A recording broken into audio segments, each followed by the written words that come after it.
There are growing questions about how the healthcare system has treated Ebola so far here in the U.S. and the possibility of travel restrictions into the country. Charlene Aaron has more.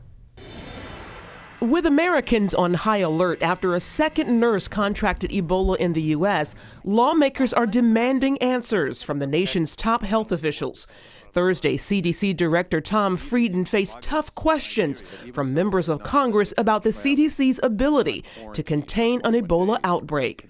Dr. Frieden, a second nurse affected with Ebola took a flight to Cleveland after she registered a fever. We have reports that says she contacted the CDC and was told she could fly. Did she in fact call the CDC and ask for guidance on boarding a commercial flight, as far as you know?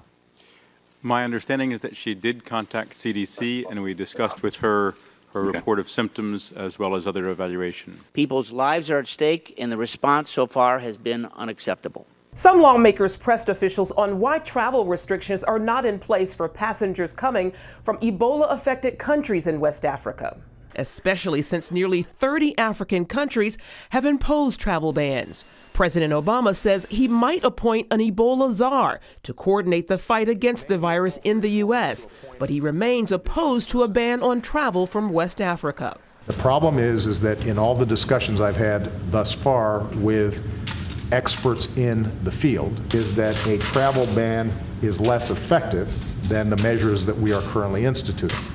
Meanwhile, the first U.S. healthcare worker diagnosed with Ebola is talking and sitting up in her hospital bed.